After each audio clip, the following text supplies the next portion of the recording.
Boa noite. Boa noite a todos.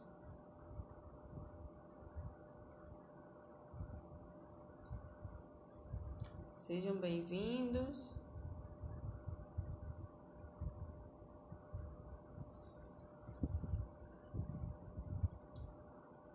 Boa noite.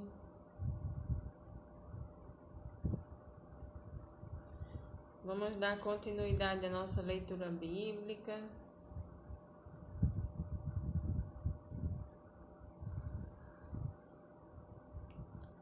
Hoje nós iremos para o capítulo 18 do livro de João.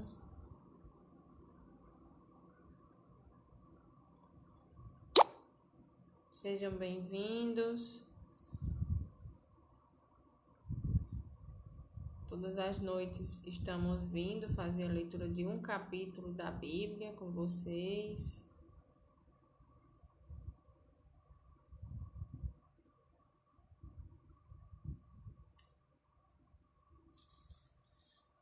Ontem nós vimos o capítulo 17 e hoje nós iremos para o capítulo 18 do livro de João.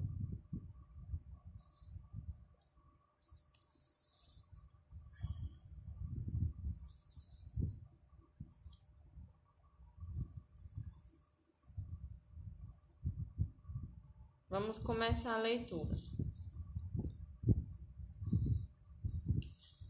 Depois de dizer isso, boa noite. Vamos dar início à leitura agora. Depois de dizer isso, Jesus saiu juntamente com seus discípulos para o outro lado do ribeiro de Cedron, onde havia um jardim. E aí entrou com eles. Ontem nós vimos, a oração que Jesus fez. Jesus estava fazendo a oração ao Pai.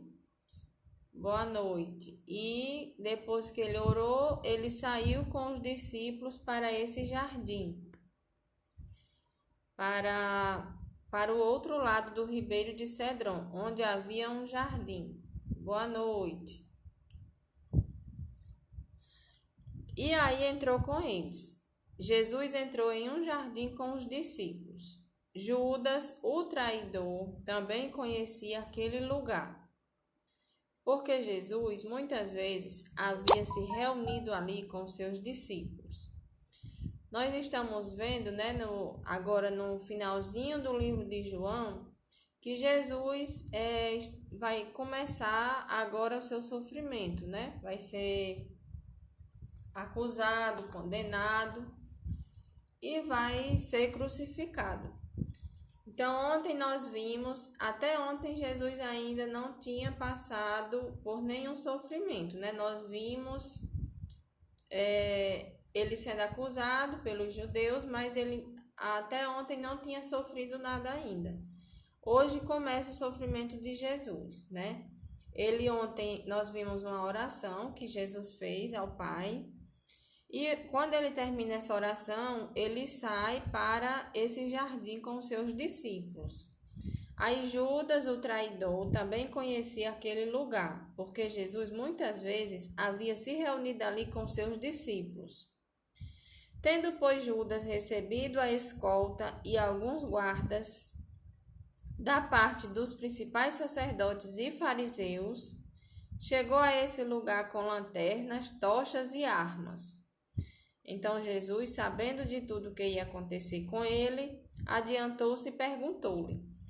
Aqui Jesus ele vai ser preso, Judas, que foi o traidor, chega aqui com escolta, com lanternas e armas, Nesse evangelho de João, não conta com muitos detalhes, como nós vimos no evangelho de Lucas. Os evangelhos, eles se completam, E nem todos os evangelhos dizem a mesma coisa, diz a mesma coisa, mas às vezes um fala com mais detalhe, outro com menos detalhe. Eles se completam, os evangelhos. Então, aqui no evangelho de João, não tem detalhado a angústia que Jesus passa, porque no Evangelho de Lucas a gente vê que Jesus teve um momento que ele teve um sofrimento tão grande, né? Na sua alma, um sofrimento não era um sofrimento físico nesse momento, era mais um sofrimento na sua alma. Que o Evangelho de Lucas relata que o seu suor se transforma em gotas de sangue, já aqui no de João não relata isso, né? Então, o nível de estresse foi tão grande de Jesus, né? Que o seu suor se transforma em sangue, né? E por causa disso, Jesus, ele conhece as nossas dores, porque ele, quando esteve aqui como homem, porque nesse momento Jesus estava 100% homem, mesmo sendo Deus, ele passou, né, pelas dores, pelo sofrimento humano.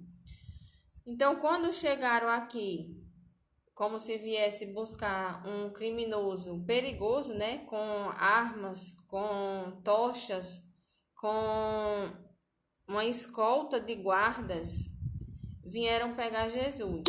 E Jesus já sabia o que eles vinham fazer, adiantou-se e perguntou-lhes: a quem vocês estão procurando? Eles responderam: a Jesus o Nazareno.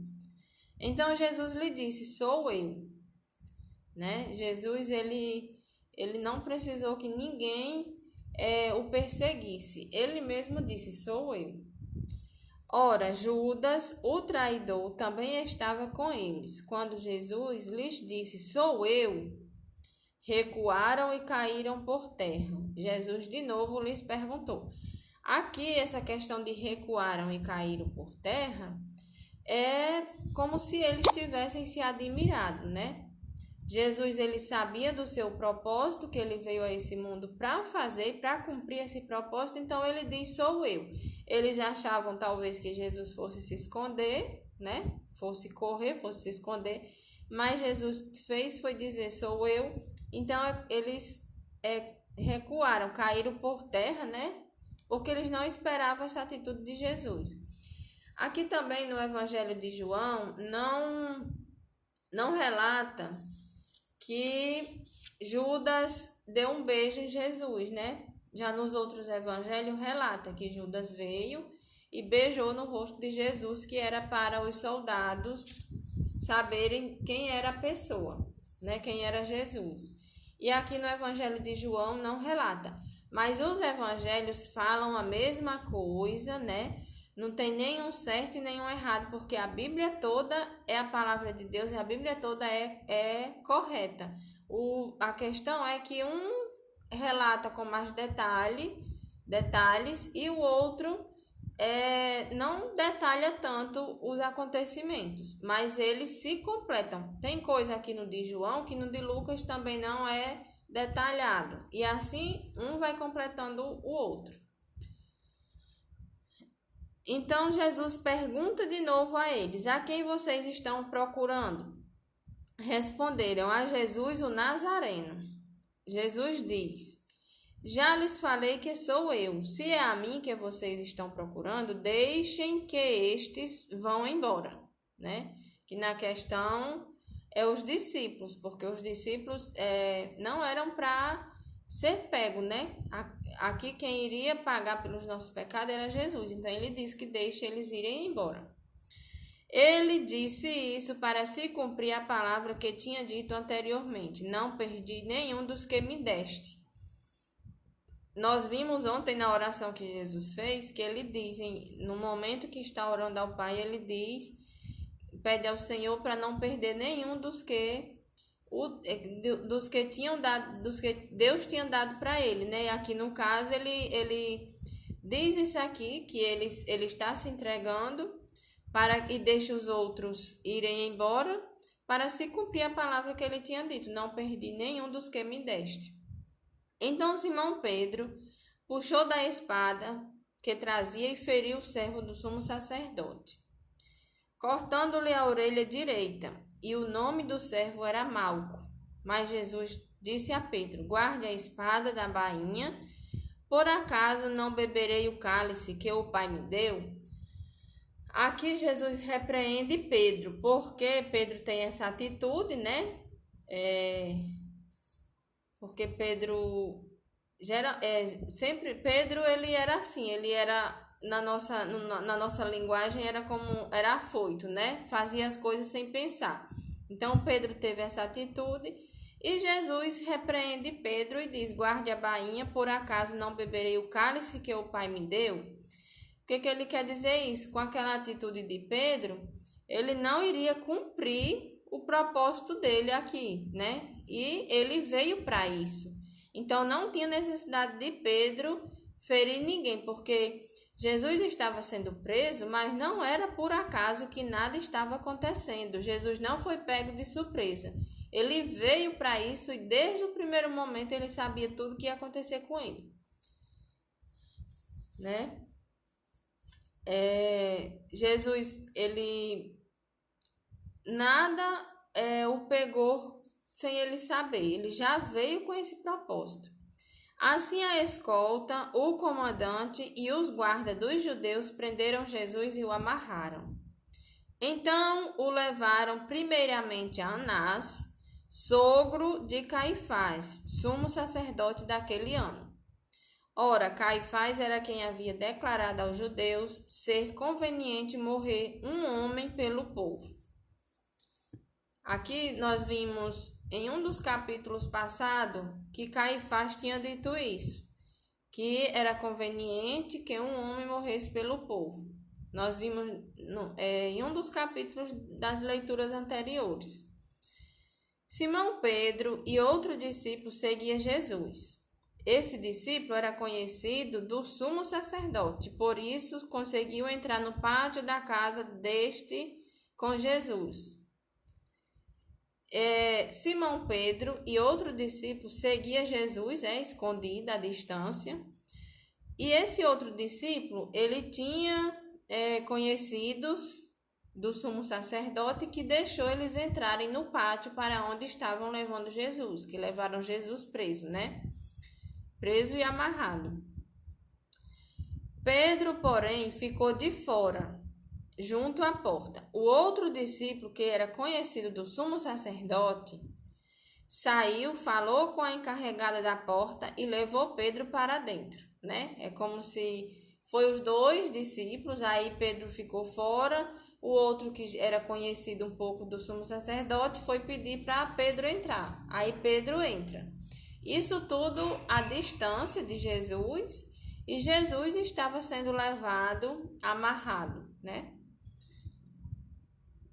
Preso e amarrado.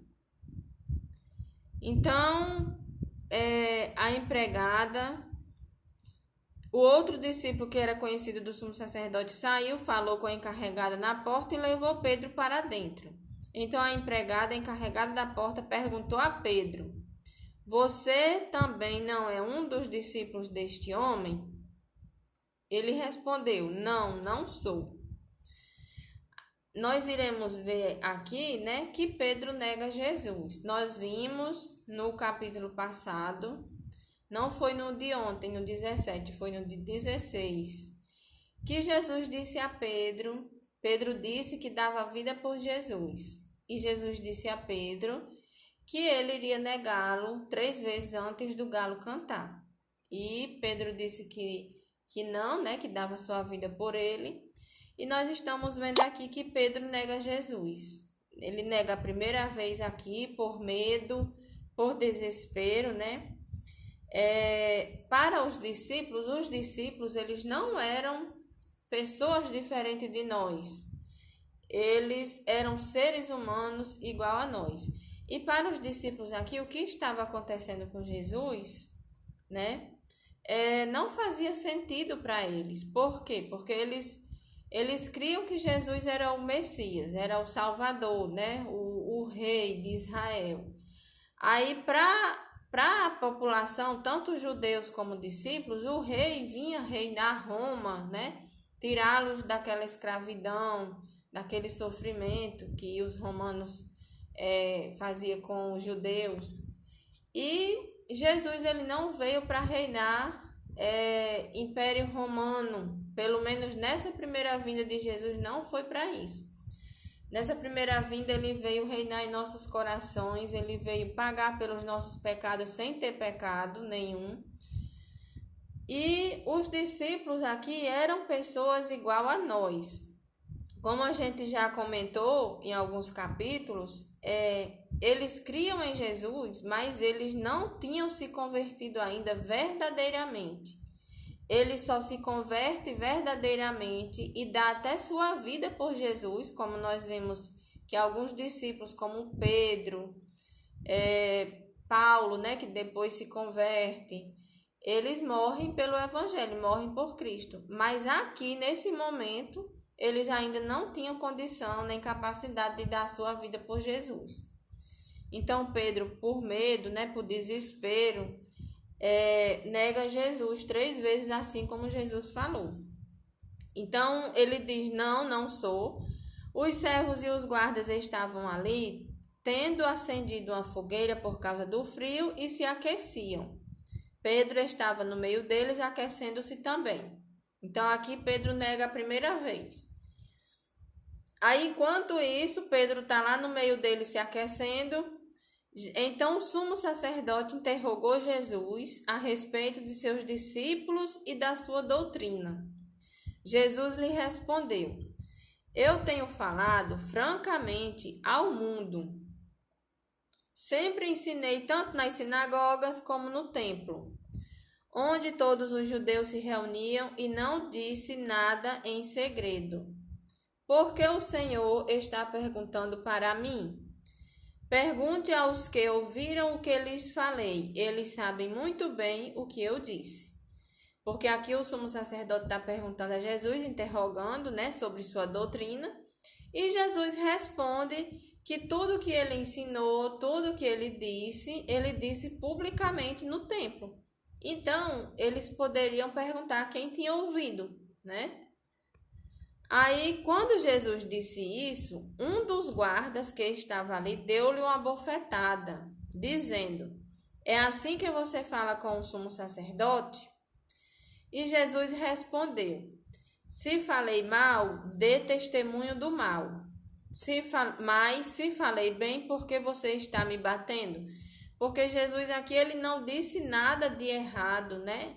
Ele não foi bruto, não disse nada. Ele simplesmente disse que a doutrina dele, ele ensinava publicamente para todos ouvirem. Então, por que ele estava perguntando a ele, né? Se ele ensinava publicamente.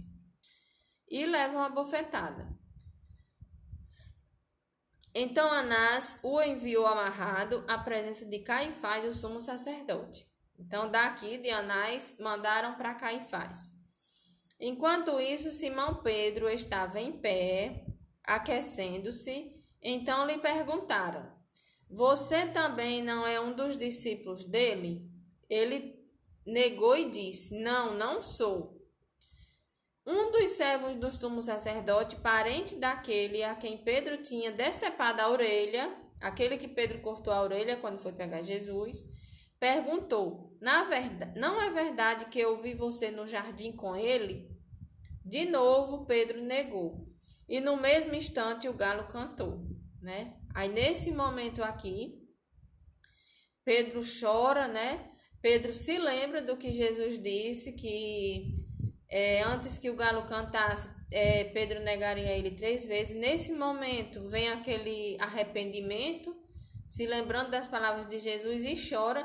E nesse momento aqui também, no Evangelho de João, não fala, mas no de Lucas fala.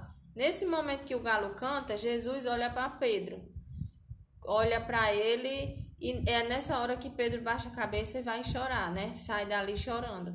Porque Jesus olha como quem diz assim: eu não disse que você iria me negar 3 vezes, né? Antes que o galo cante. Então, Jesus olha com um olhar de pena, né? Jesus não olha para Pedro com um olhar de acusação, não. Ele olha com um olhar de quem diz: você não tinha condição de dar sua vida por mim ainda, né? Então, ele olha com um olhar de compaixão, de pena, olhando para Pedro e dizendo: se cumpriu o que eu falei. Porque os discípulos ainda não tinham condição de dar sua vida por Jesus. Depois levaram Jesus à casa de Caifás, da casa de Caifás para o pretório. O pretório é o palácio do governador. Era cedo de manhã, prenderam Jesus de noite e já tinha amanhecido o dia, já era cedo de manhã. Eles não entraram no pretório para não se contaminar, pois somente assim poderiam comer a Páscoa, porque Jesus ele é crucificado na Páscoa, né? Então Pilatos saiu para falar com eles e perguntou. Aí aqui sobre essa questão de que eles não entraram no palácio do governo para não se contaminar. Eles estavam prendendo Jesus, o Filho de Deus, que também é Deus, né? Estavam prendendo uma pessoa inocente que não tinha feito nada, nem pecado nenhum, que só fazia muito era o bem, né? Curava cegos, aleijados, dava alimento aos famintos, multiplicava pães, peixes, ressuscitou mortos. E eles, achando que a religiosidade deles iria salvá-los, né? Aqui a religiosidade cega muitas pessoas. Eles não entraram, né, no pretório para não se contaminar, porque eles queriam comer a Páscoa, né?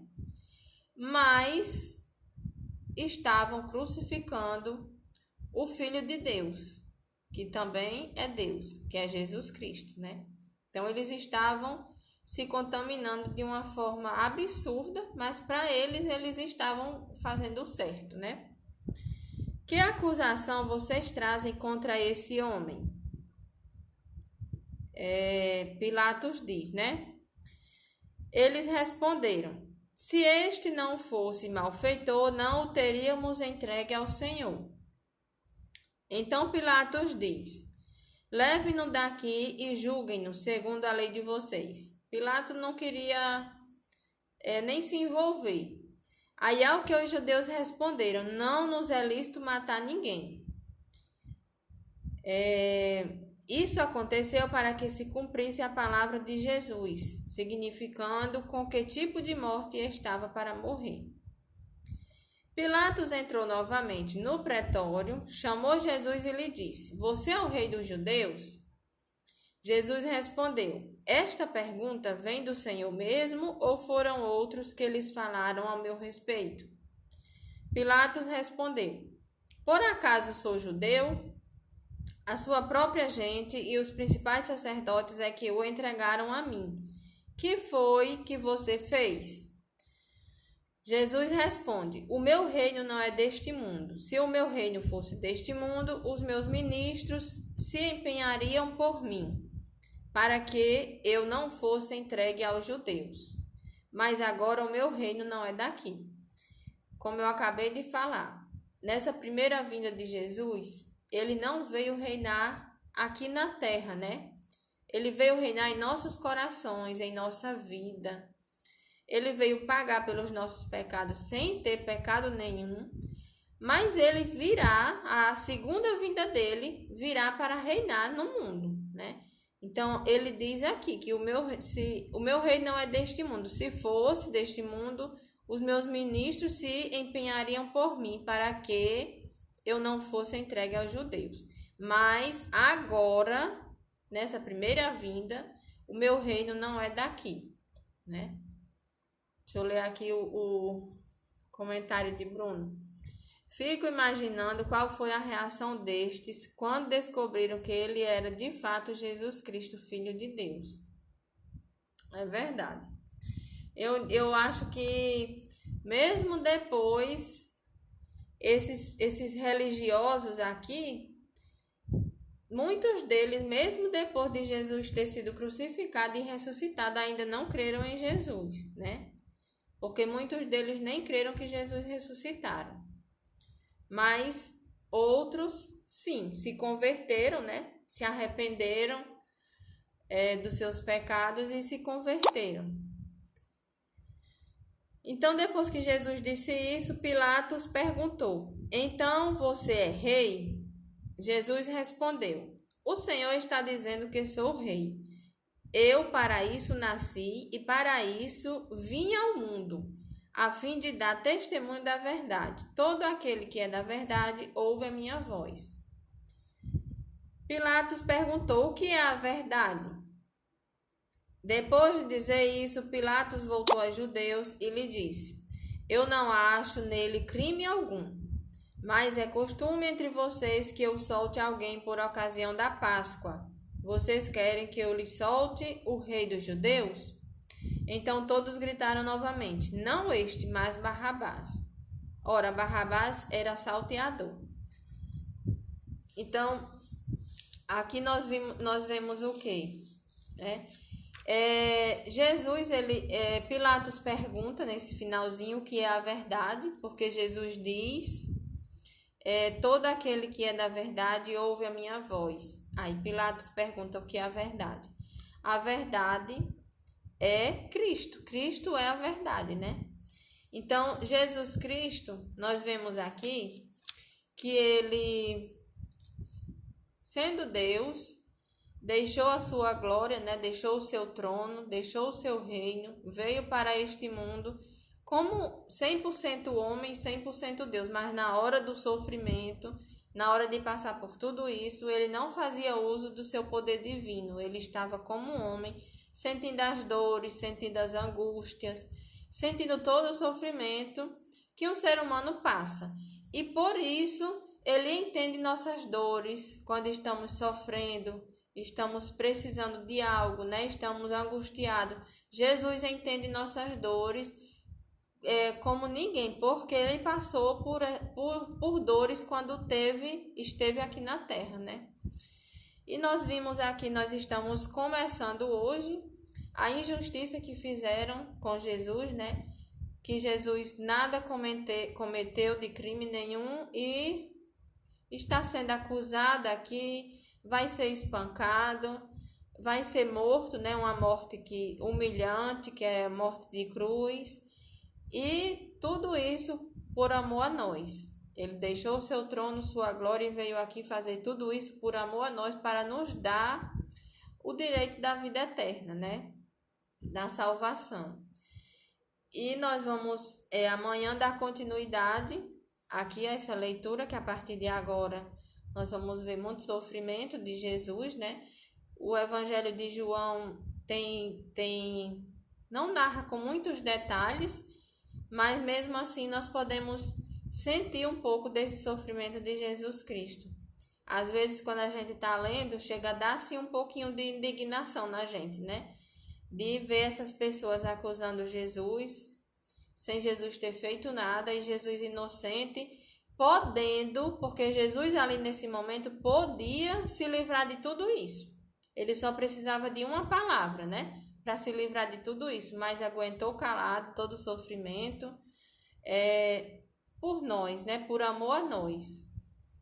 Então, amanhã nós damos continuidade à leitura aqui e espero que a palavra de Deus não volte vazia, né? Que ela penetre em nossos corações, que o sacrifício de Cristo não seja em vão. Ele fez isso por mim, por você, né? Que nós possamos recebê-lo em nossa vida como nosso Senhor, nosso Salvador, crendo que ele veio a este mundo morrer por nós e ressuscitou. Porque Jesus, ele não permanece morto, ele vive, ele ressuscitou, né? E está aos céus e vai voltar para vir buscar os dele, né?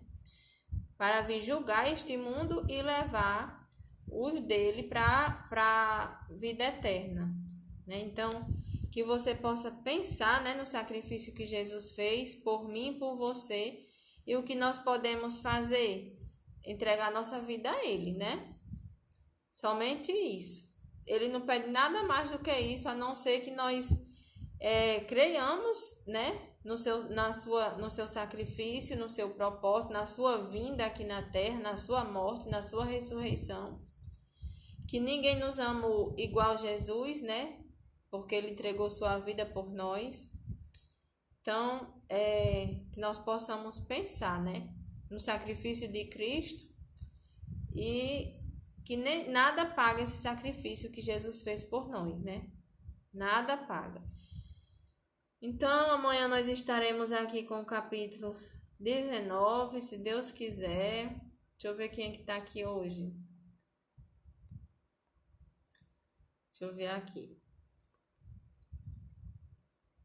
Ana Flávia, Bruno, Walter, Lava Jato. Sim, é daqui de frente, né? O meu vizinho da frente. Elineuza, Eliane, Josiane, Júnior Maia, Helder Gadelha, Jéssica, Maria Madalena, Josi Santos, Leninha, Jardel e Roberto, acho que entrou agora.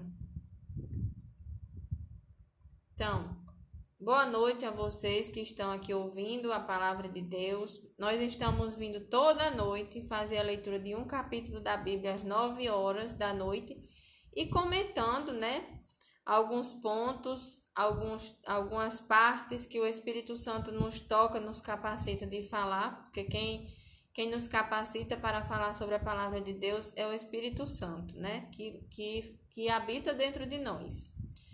E nós estamos aqui toda noite, 9 horas da noite, para fazer a leitura de um capítulo da Bíblia e comentar um pouquinho do que Deus nos capacita, né, a falar. E eu espero que amanhã vocês estejam aqui para fazermos a leitura do capítulo 19 do livro de João. Nós já estamos com esse propósito há algum tempo, já fizemos a leitura do livro de Lucas, Atos e agora estamos no finalzinho do livro de João. E assim vamos seguindo até quando Deus permitir, né? Quem quiser comentar, falar alguma coisa, pode comentar, tá certo? Então, boa noite. Peço a Deus que abençoe cada um de vocês, nos dê uma noite tranquila, uma noite de paz e que abençoe nossa família, né? Nos livre de todos os males deste mundo, nos livre de enfermidades. Agradecer pelo dia de hoje, né? Pelo dia que Ele nos concede, pelo ar que respiramos, né? Pelo alimento, pela roupa que nós temos para vestir. Agradecer pelos mínimos detalhes da nossa vida, né? Porque nós somos felizes por tudo que nós temos, né? Por tudo que só em estar vivo e poder adorar a Deus já é já é precioso para nós, né? Então, que Ele nos dê uma ótima noite e amanhã possamos estar aqui mais uma vez para fazer uso da sua palavra. Boa noite a todos vocês e até amanhã, se Deus quiser. Boa noite.